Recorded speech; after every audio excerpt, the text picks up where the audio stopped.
Greetings, fellow Ambazonians. This is Capo Daniel, the president of the Ambazonian People's Right Advocative Platform.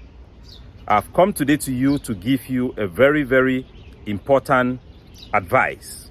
John Fru Ndi will be buried in his compound in Baba 2.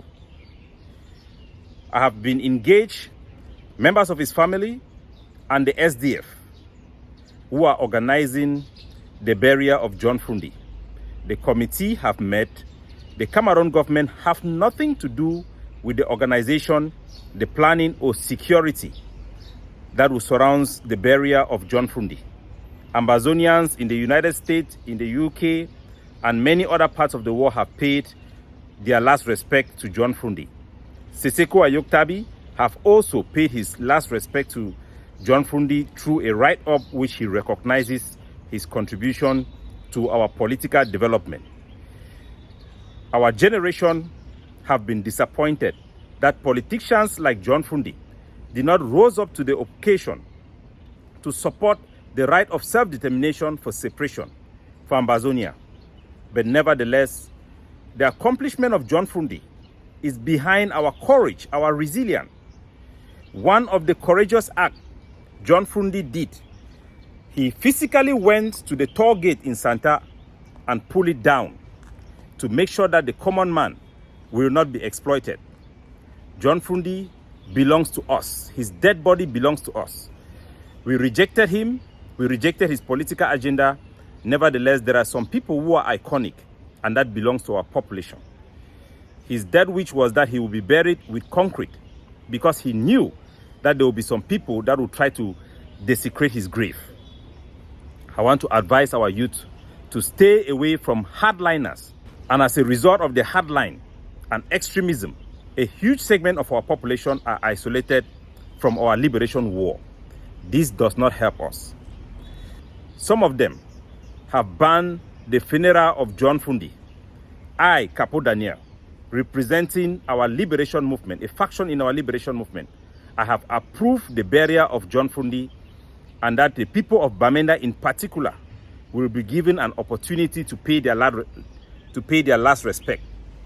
And I encourage our people to do so, because by doing so, you deny the regime of Yaoundé the opportunity to present itself as a moderate regime that is tolerant. Paul Biya will be very happy to see us make a fool of ourselves to try to sabotage the funeral of John Fru Ndi. For us to be effective, to pursue the dream and aspiration of our people, we must be moderate. We must demonstrate tolerance and inclusiveness in our approach. Trying to sabotage something that our people want will play into the hand of the regime of Yaoundé and make our liberation struggle unattractive to our people and the international community. The sabotage effort or the tagging of the Ambazonian struggle as trying to sabotage the funeral of John Fru Ndi gives advantage to Paul Biya alone. That's why you see people like Sako, that we know have received money from the La Republique government, have come out to put out statements to try to sabotage it. And other people of the hardline factions who are simply doing so for political expediency. Our people must not fall in this trap. It is a setup. Allow our people to have their time to pay their last respect to John Fru Ndi. It will happen. Those who choose to go against it are standing against history. Do not bring a curse. Do not desecrate our land with the blood of the innocent or an attempt to take away from our people the glory, the significance, and the things that John Fru Ndi stands for. John Fru Ndi have been critical of our conduct in this liberation struggle. John Fru Ndi have supported the Ambazonian rights to self-determination and have used his political party to fight for our rights to protest and to give us voice even in the Parliament of Cameroon. For that, we must pay him respect. For all the good things he has done, we must recognize it. And for those things we are disappointed in him, we must criticize him.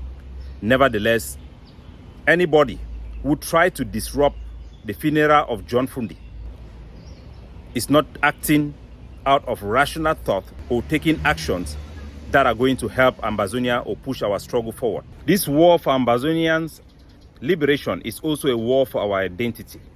John Fru Ndi represents our resilience. He represents the opposition. He represents every symbol that our identity represents to us, and that we must honor, that we must demonstrate some level of tolerance in this matter. We must not believe in the false choice of being radical and extremism as the only way to persecute this struggle. We must be accommodating, we must be rational, and we must be tolerant.